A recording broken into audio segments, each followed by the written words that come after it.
After 34 years of marriage, I found out my husband was cheating with my sister. I exposed them on Christmas start. My life has been a living nightmare for the last few months, but at the same time, it's been the most empowering experience of my life. I, 57F, found out a couple of months ago that my husband John, 58M, the man I've been married to for 34 years, has been cheating on me for our entire relationship. And the worst part? He was cheating on me with my own sister, Lisa, 54F. Yes, you read that right, my sister. John and I met when we were in our early 20s. We got married young and had 3 kids together. Life was good, or so I thought. John was a devoted husband on the surface, a great father, and we built a wonderful life together. We had family holidays, birthdays, anniversaries, and everything felt picture perfect. Lisa and I were close growing up, and even after I married John, we stayed close. I trusted her with everything. But everything changed 2 months ago. I was cleaning out our old office room, looking for some documents, when I found an old burner phone hidden in John's desk drawer. I didn't think much of it at first, but curiosity got the better of me, so I turned it on. The moment I saw the text messages, my heart stopped. There were hundreds of messages between John and Lisa, dating back years. I read through them in horror. They weren't just casual, flirty messages. They were graphic. Details about times they'd been together, secret meetups, even inside jokes about how clueless I was. They'd been seeing each other for the entire duration of our marriage. Lisa had been sleeping with my husband for over 3 decades. Every family holiday, every birthday, every family vacation where they were both present, it was all a lie. I didn't confront John right away. I needed time to process what I had just found out, and being the planner I am, I wanted revenge. But not just any revenge.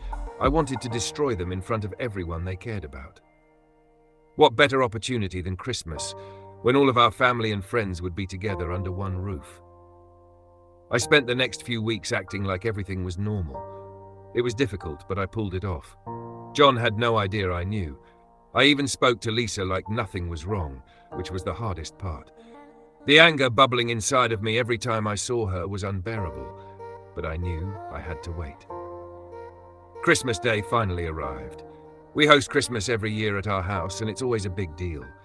My kids, grandkids, parents, siblings, nieces, nephews, everyone was there, including Lisa and her husband Tom. Yeah, she's married too. Everything went as planned, with presents being exchanged, people laughing and eating, and John playing the doting husband as usual. But I had something special prepared. After dinner, I stood up and told everyone I had a slideshow of family memories I wanted to share. Everyone gathered around the living room, thinking it was going to be a sweet collection of Christmases past and family moments. John was sitting on the couch, grinning like an idiot, probably thinking I was about to show some cheesy family photos. The slideshow started with just that. Cute pictures of the kids growing up, family vacations and holidays. Then, right in the middle, I inserted the screenshots of John's text messages with Lisa. The room went dead silent. People didn't understand what they were seeing at first, but as the texts became more explicit, gasps and murmurs filled the room. Then came the final slide, a photo I'd taken just 2 days before. I had followed John to the motel where he and Lisa had their little trysts.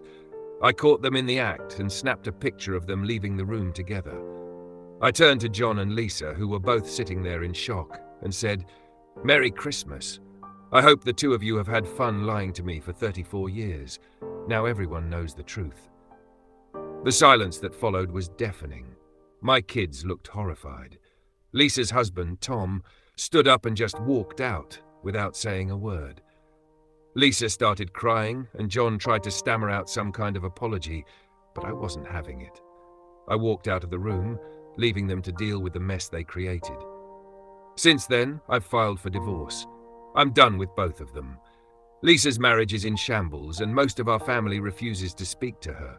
I've cut both her and John out of my life completely, and honestly, I've never felt more liberated. Was it petty to expose them like that? Maybe. But after 34 years of betrayal, it was the least they deserved.